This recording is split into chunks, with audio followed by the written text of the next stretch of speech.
So, Capcom have said that yes, we're keeping the island section in the game for our upcoming Resident Evil 4 remake.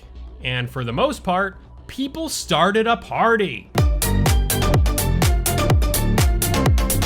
The island section, the final part of the game, you know the part with our drinking partner Mike providing all the fancy fireworks for us to light up the last few hours of the game. It's simultaneously loved for its rich setting and memorable moments, and hated for its over-the-top action set pieces. But those who were worried about its likelihood of hitting the cutting board, like most of Resident Evil 3 Remake, fear not, because the island is back. I've read through all the comments I've gotten on my previous videos covering the lack of cut content in Resident Evil 4 Remake, of which you can view in this card. And the fact that the island will find its spot along with the village and castle has been received, well, unsurprisingly, really well. Fans that loved the island want it to be how it is in the original, with some slight tweaking to the game's pacing, and those that thought the island was hot garbage, well, they're happy too to see what Capcom does to change it up this time around. In this video, we are going to discuss the ways in which the island section can be improved upon in the upcoming remake, using your comments to help me out. Sound good? Got it? Good. Let's get into it. Oh my god! The biggest theme we have taken away from what people have had to say about the island is that they want more horror. Period. I agree. Take for instance, commenter Eric Savala 4686, who eloquently puts it, quote, "I wouldn't be mad if they made the island slower, dark and scary paced with good regenerator chases too," end quote.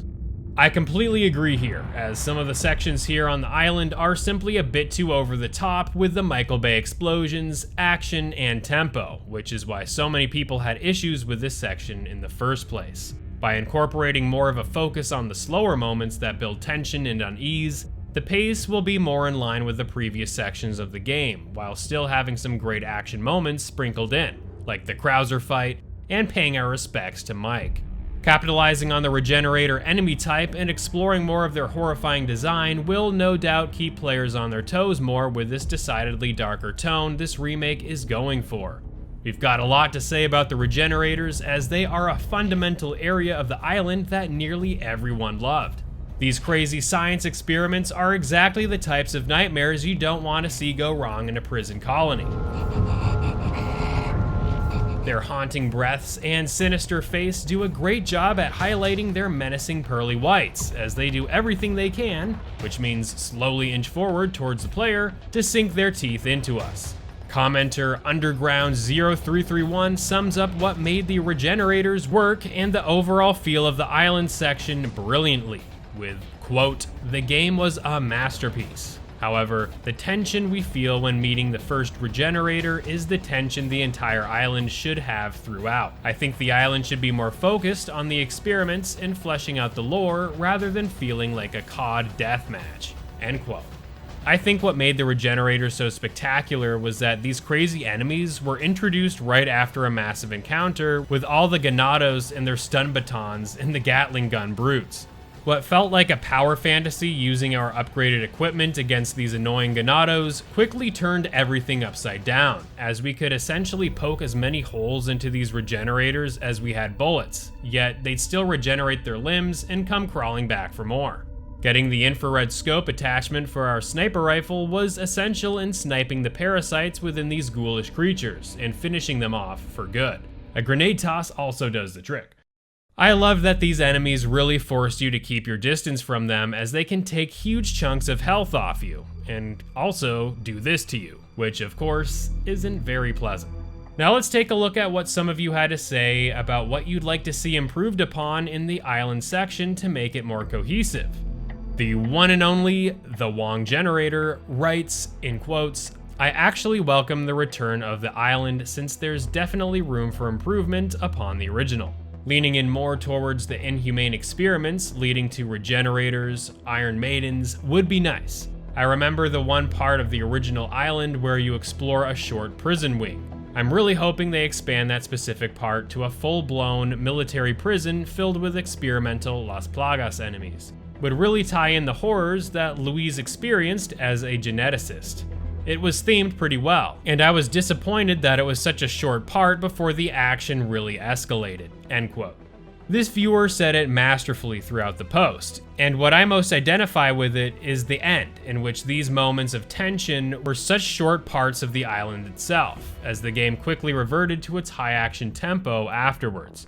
I think the developers could really have a lot of fun redesigning this prison section by focusing more on the horrors of the experiments here and have more parts of the island take place within the claustrophobic corridors of the prison. Just no Lab 3, please.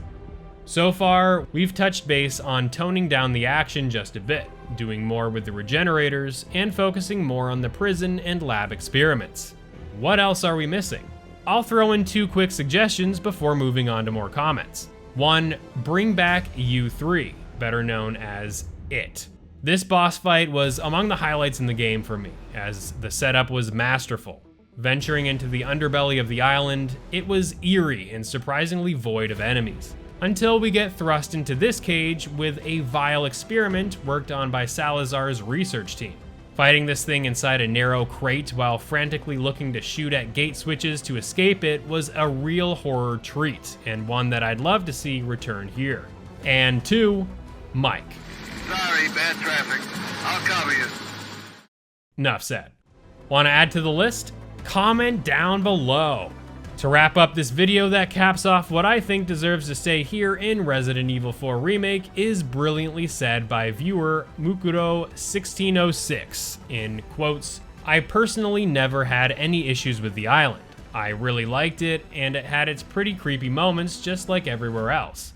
The Oven Man, the Regenerator Surgery Room, the Iron Maiden Lab, the prison U3's crates. I'm happy the island is coming back. I just hope Mike does as well and lives. I want to go to that bar." End quote. Thanks. When we get out of here, drinks are on me. Yeah, hey, I know a good bar. It's all about that bar. We gotta know. In all seriousness, I'm being completely serious, the island has a lot of great elements in there that are worth keeping, just as the previous commenter and viewers like you have all said. The island is an amalgamation of ideas that were jam-packed into a few hours long section that could be greatly expanded upon in this remake. And although many of us want to see the action toned down just a notch and up the mystery, horror, and tension throughout the section, the fact that the developers are including the location in this remake is a highly encouraging bit of news that is worthy of celebration. Let's just hope they pull off this one as well as how the village section is shaping up to be. Make sure to mash that like button if you liked the video and subscribe to the channel if you loved it. Also, let me know what you thought of the video in the comments below. Are you interested in more of these kinds of videos, putting up your comments throughout to guide the discourse? Let me know.